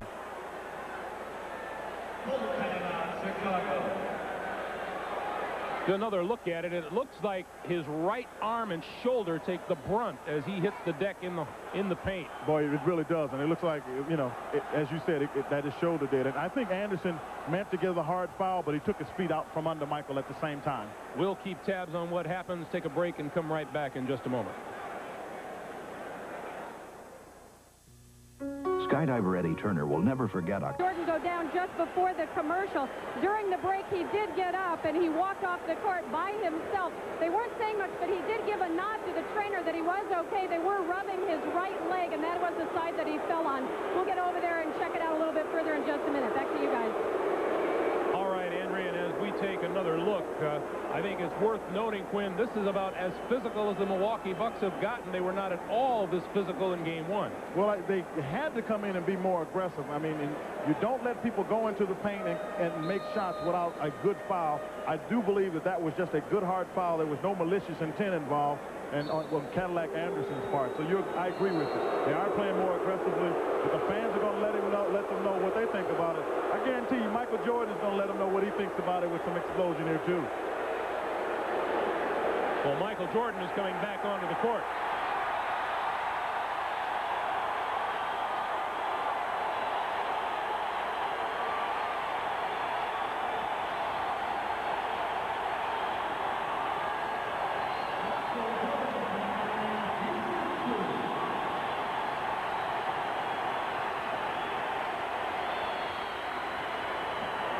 Four-point lead. Jordan will shoot 2.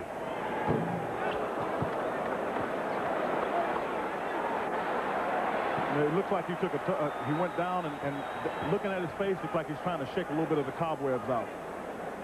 I think he's got it. 25 points and a 5-point Bulls lead. And they put Ed Neely in the game. Try to make sure that there's some good plays on both ends of the court. Pressey with Pippen on him, and now gives it up to Humphries. Down low, Anderson. Whistle blows.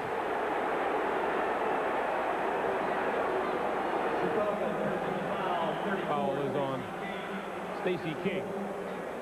Well, that means that's another one Ed gets to use later. He was in the action.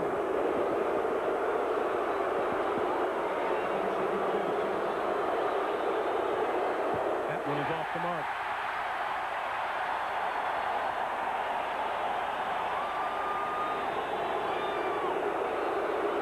Greg Anderson only shot 54% from the free throw line during the regular season, and it shows.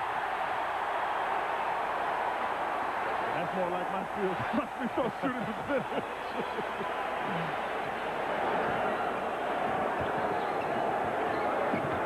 Here's Michael Jordan. Gets the pick from King, top of the key. Off to Pippen. And Anderson with the rebound. 11 minutes to play in the game. Bulls lead this series 1-0. Baseline shot by Jay Humphries is good. First 2 points of the game for Humphries. Yeah, he really didn't beat John Paxson that time. He just jumped over him, but he has preserved himself, and Paul Pressey's played well, so he really had to do a lot of good scoring. King down low. Anderson trying to guard him, can't do it. First 2 points of the day for King. 82-77. 10:20 to play in the game.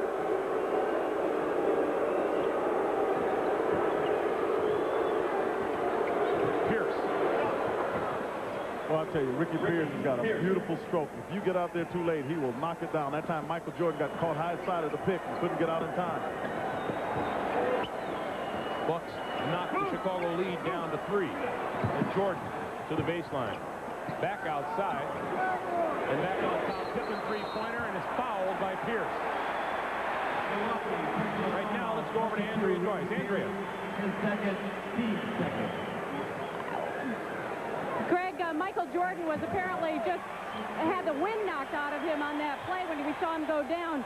He was jarred and he was stunned. We saw him rubbing his leg. He had a Charlie horse where he might have been kicked, but he got back up and he was back in the game and hit that foul shot, so everything seems to be fine. All right, Andrea, thank you. Scottie Pippen missed the first and missed the second. But I tell you what, when you get hit like that, you will think about going in there the next time and knowing that you have to do something more to protect yourself. And I thought that's what happened to Michael that time down the court. This is Pressey. Pressey slips, still gets the ball to Lohaus, who gets it off and hits the two-pointer. We have been free of the case of the slips that we saw on Friday night, but the last 2 trips down court, one on each side, players have slipped, and perhaps the floor getting a little damp from the hockey rink underneath. Healy on the baseline. And he'll go to the line to shoot 2. Alvin Robertson into the game. Jay Humphries is out as you get another look. Neely goes to the basket. You see right there that Brad Lohaus, he's got a foul or 2 he wants to put into use. Yeah, I talked to Jerry Krause about Ed Neely because as we talked to Jerry Krause, the general manager for the Chicago Bulls, as we talked to Del Harris, he said Neely made a big difference. And I just asked Jerry, you know, why did you go to all the expense, you know, to get Ed Neely? He said he thought that Ed Neely was a very sound player. He's been a very positive influence on Horace Grant and Stacey King. He thinks sometime that this young man may be an NBA coach. He thinks he's got that kind of intelligence and understanding of the game, and he wants to be a coach. Well, he's been around the league. He has played with Kansas City, San Antonio, Chicago, Phoenix, and then Chicago again. Well, he'll know all the nice places to stay, that's for sure. We can check with Ed about the restaurants, can't we? 83-81. Bulls by 2. Out of bounds, off of Neely.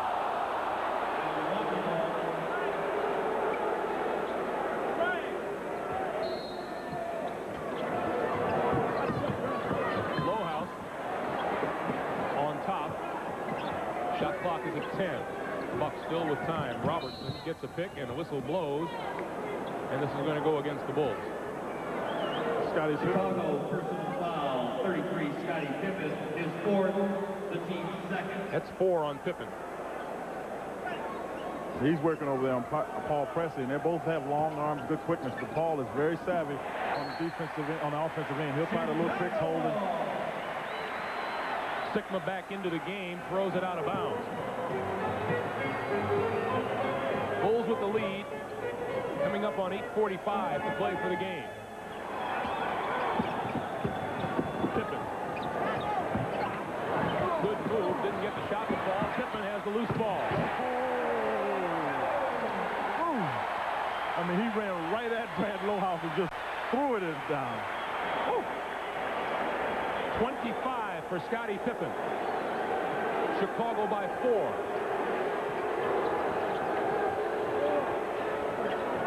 Right inside, Sigma had it batted away. Here comes Pippen on Pressey, and he's fouled.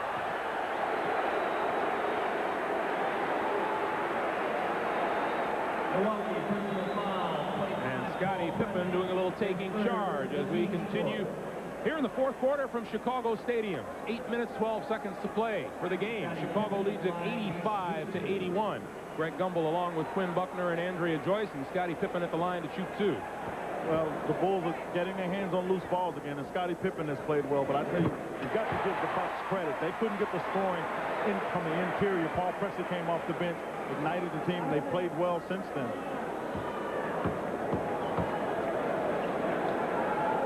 Scottie Pippen out of Central Arkansas. Hits them both. 6-point lead for the Bulls. And Pippen exerting the pressure on Pressey.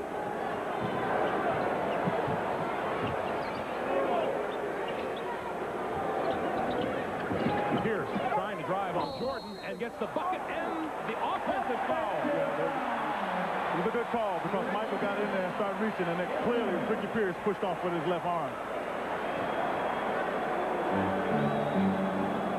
Pierce still shaking his head as he goes back on defense. And Jordan to the baseline. Bumped by Sigma. And Del Harris thinks they're getting a little too picky now. 43, Sigma, his fourth penalty.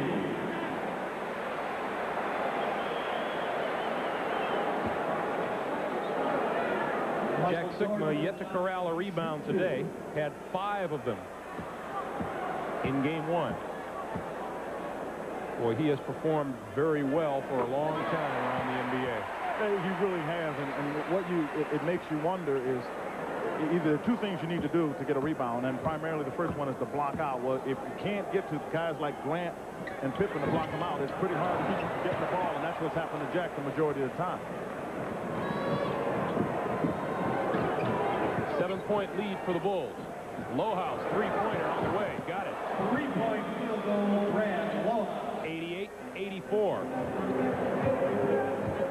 12 for Lohaus.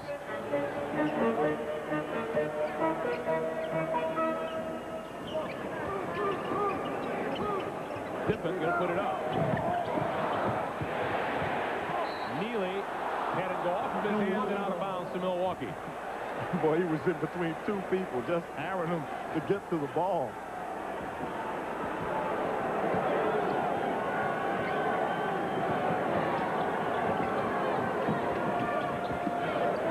Lohaus lost it. 6'11", down in the paint. You can't put it on the ground. You bring it to the loose people. That's why he lost that. Jordan, oh, nice pass with good hands by the Bucks, batted it away. Pressey leaves it for Pierce. 3-point attempt. 3-point field goal, Ricky Pierce. Bulls 88. The Bucks 87. 16 for Ricky Pierce.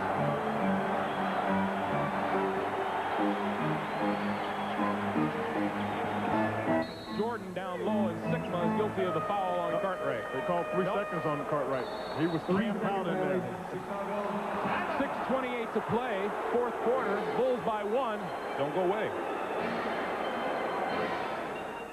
Robin Robertson, Ricky Pierce, and Jay Humphries form a perfectly balanced backcourt trio.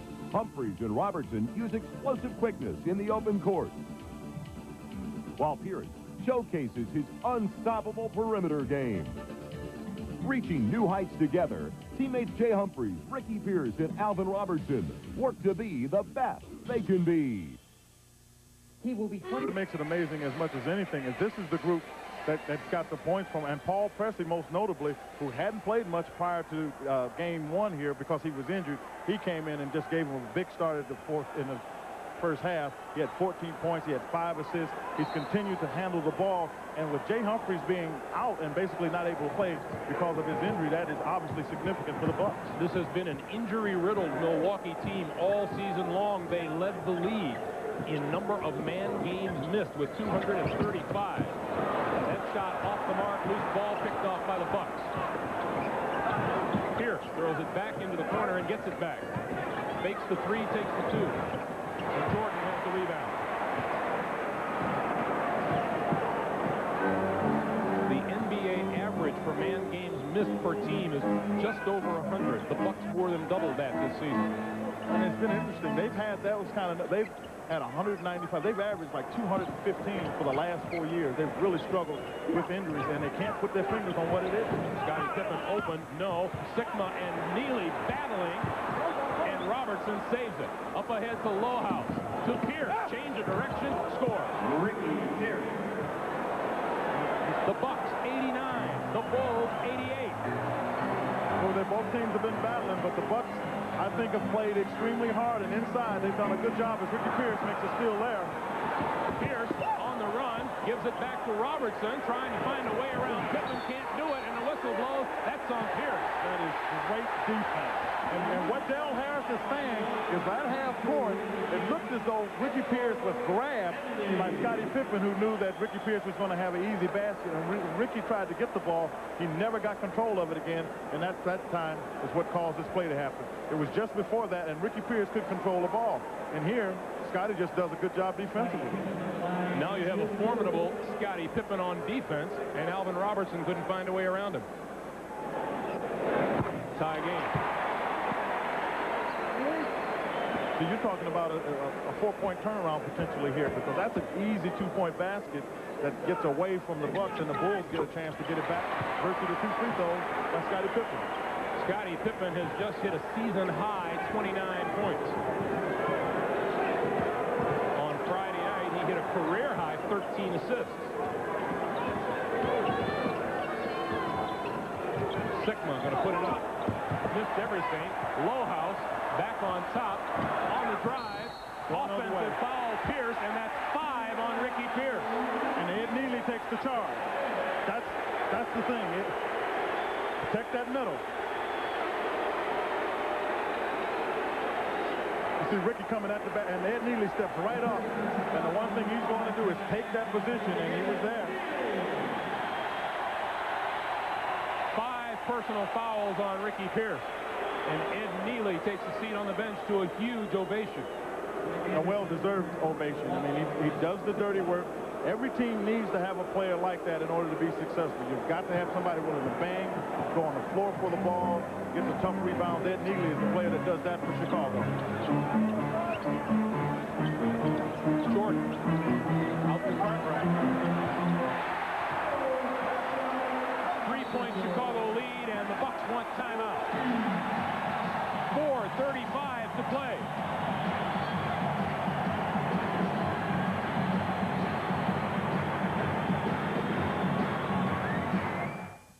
To protect your car's rubber. Scottie Pippen has still got himself at least a foul to go with. Milwaukee basketball. Pressey, Robertson, Lohaus, Pierce, and Greg Anderson for the Bucks. Lohaus open out of the corner. And Jordan sky high for the rebound. Excuse me. I mean, Bill Cartwright thought he had it, and I mean, he clearly took it out of his hand. Jordan open.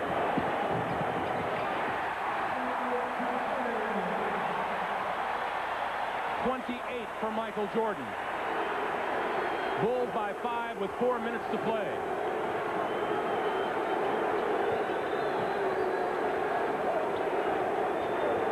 Pressey fouled as he got the shot off. Chicago. And that looks like it's on Jordan. Michael Jordan. His score, the team's third. That's 4 on Jordan, and Pressey will shoot 2. Paul Pressey, he shoots 2. Bill Jackson knows all about this playoff action. He was a member of the New York Knicks championship team back in 1973. Yeah, well, under that championship team, he played for as good a mind that's ever been in professional basketball in Red Holtzman, and I'm sure he's bringing a lot of that. And he said that a lot of the things he brings to the Bulls, he picked up from Red while he was playing for the Knicks.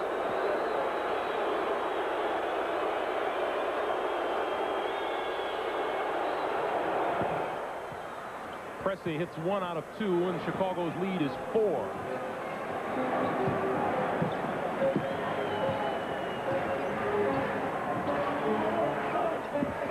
Jordan into the lane.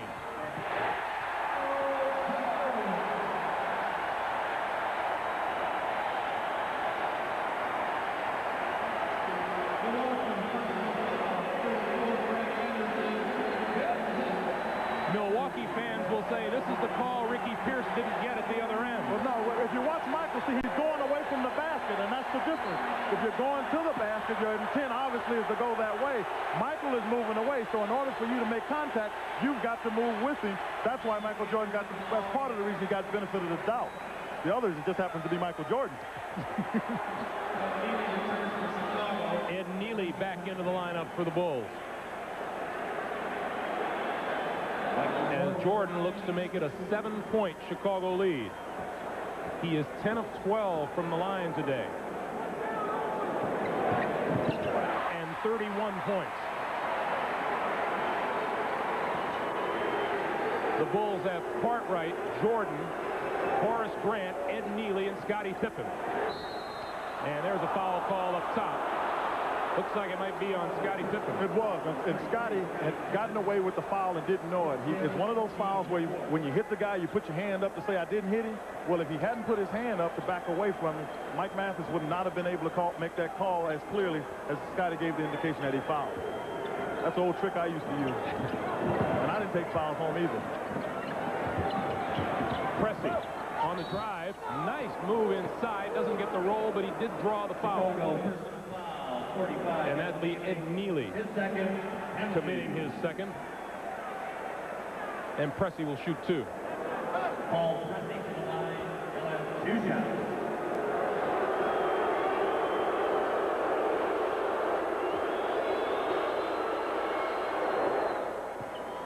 John Paxson returns for the Bulls, replacing Ed Neely.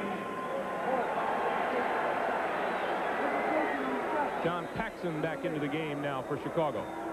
Well, Paxson is going to help take some of the ball handling pressure off of Michael. And I'm sure what the Bulls want to do is just free Michael up so he can catch and just create. Pressey hit them both. He has 25, 97-92, 3:15 to play for the game.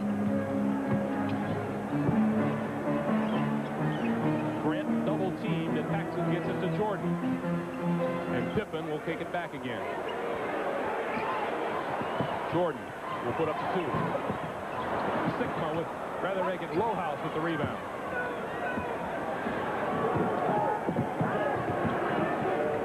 Pressey tried to lob for Sigma, and it was batted back by Jordan. Well, this is a mismatch, and if the Bulls don't get out there, they got problems with Ricky Pierce.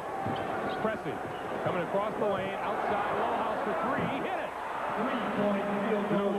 We talked about it, yesterday. You and I were just visiting, and one of the things I said, if the Bulls allow the Bucks to get into a tempo where they get the clock down under 7 on a 24-second clock, they have executed. They get their kind of shots, and they can make them.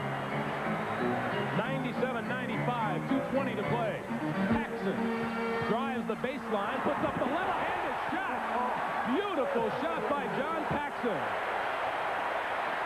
He has 4, and the Bulls lead it by 9.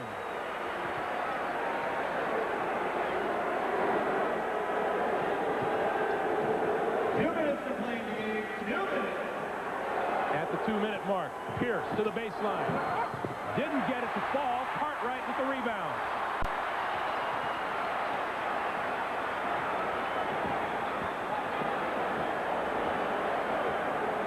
And Scottie Pippen will take his time. Well, he's doing what they call a zipper play, and Michael will come out to the top to try to get the ball if they let him.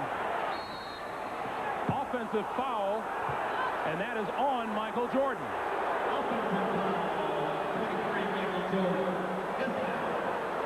And what Michael was complaining about, as he tried to come off the pick, he felt he got grabbed, and in his effort to get away from the grab, he pushed, and the official caught Michael pushing away. Ed Neely back into the lineup. John Paxson takes a seat. Brother Jim took part in that blowout yesterday in the Boston Garden for the Celtics. Minute and a half for the game. Bulls by 4. Bucks trying to even things up before the series heads back to Milwaukee. And there's a whistle outside. Ed Neely, the guilty party, holding on to Ricky Pierce. See, we got the game, and Phil Jackson is trying to tell him that, you know, you got to give that on both ends. But we got the game at a tempo that the Bucks want. And if Chicago doesn't get an increased tempo game, they've got problems because Ricky Pierce gets open because Dale Harris makes those guys get him open. And when Ricky gets it, he sticks it with anybody in basketball.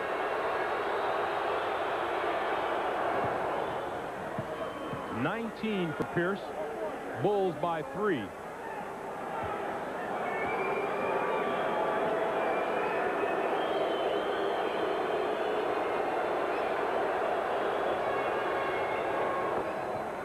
Hits them both. 99-97. And the Bulls call time with 1:22 to play. Meanwhile, we're reminding you, coming up tonight here on CBS, 60 Minutes. Players in the NBA some time ago, soon to probably be an NBA coach. I'm sure in that timeout, they've got to tell their players, look, we've got ourselves in a position to win the game. Anytime you're in the contest under 2 minutes, you're in position. What they can't afford to do is to get down here and let the Bucks get a basket and foul them. That's the most important thing. Heard your former coach Don Nelson say on television last night that he liked the Milwaukee game plan. The only difference in game 1 was that the Bucks just didn't stick to it down the stretch. Well, they couldn't stick to it because the Bulls were able to implement theirs by virtue of getting their hands on some loose ball, getting the tempo up. This afternoon, the Bucks, as a rule, have controlled the tempo. That's why they're in the game. 1:05 to play in the game. Jordan, baseline, foul, and got the bucket. And that's just what I talked about.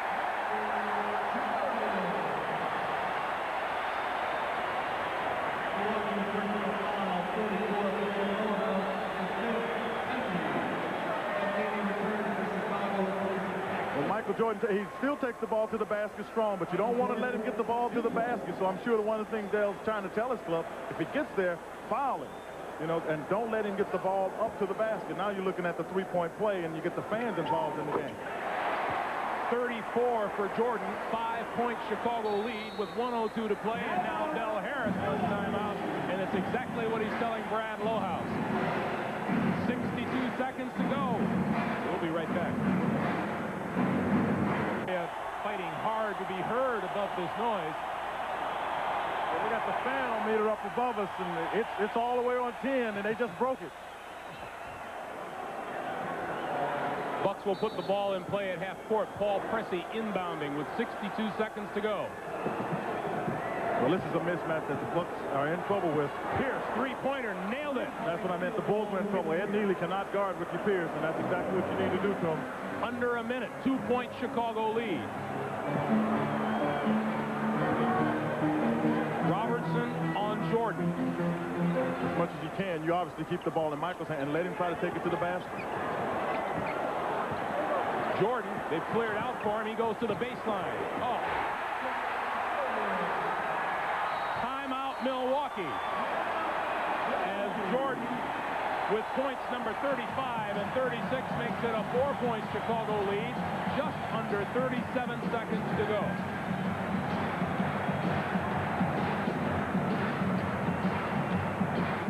You never foul. If you don't think you can do it, kick out for a shooter.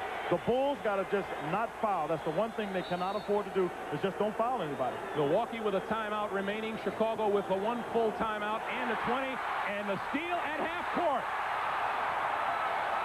Horace Grant with the steal. Jordan to Neely and back out front to Pippen. And the Bulls will look to ice this one. Big play by Horace Grant. And Dale Harris knows that. That's an opportunity you just can't afford to get. And then when you get Horace Grant to make the steal, again, athletic play. I mean, not many people can make that play at 6'10". Del Harris calls Grant one of the most underrated players in the league. Well, I think he is. He can shoot the ball. He's very active. The one thing I'm sure that the Bulls would like to see him be is a little more aggressive inside, but he's quick enough that he uses his quickness instead of any overall strength to try to take advantage of his skills.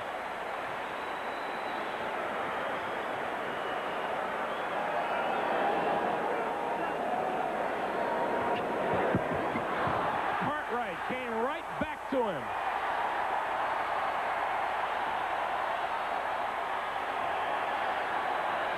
And the Bulls are putting this one on ice.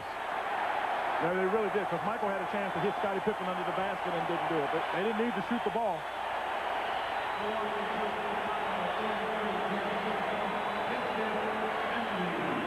Cartwright will go to the line again. And Dale was right when he said that his team would play a better second game than they did in the first game. They implemented this plan a great deal more, so had the tempo. But I think to the Bulls' credit, they were able to play the Bucks tempo, and at this point are 15 seconds away from victory. We talked about the number of injuries they've had. The Bucks have used 17 different starting lineups this season. How do you establish any continuity doing that? And I really think that's what's been most amazing about the Bucks. Not only that, they were able to pull off 44 wins with that, which is a credit to all of the Bucks.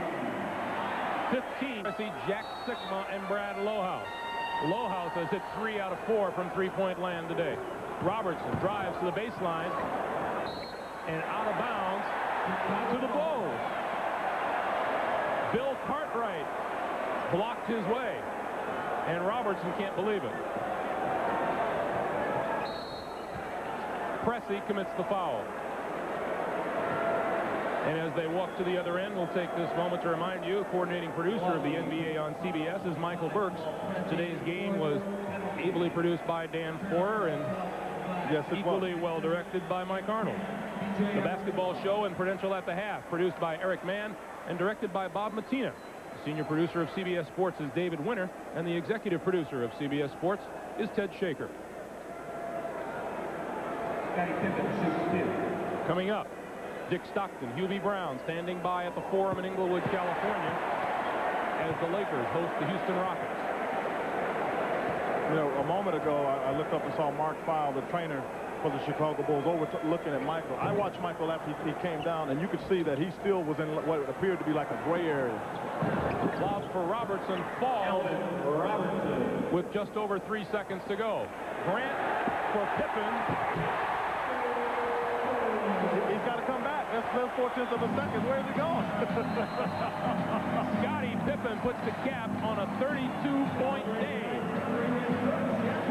The Chicago Bulls win it, and now, Quinn, these two teams move back to Milwaukee. Well, I think Milwaukee proved that they could be at least in the contest. They came out, were much more aggressive, and I look for them to play a much stronger game back in Milwaukee. Well, for Quinn Buckner and Andrea Joyce, I'm Greg Gumbel. So long from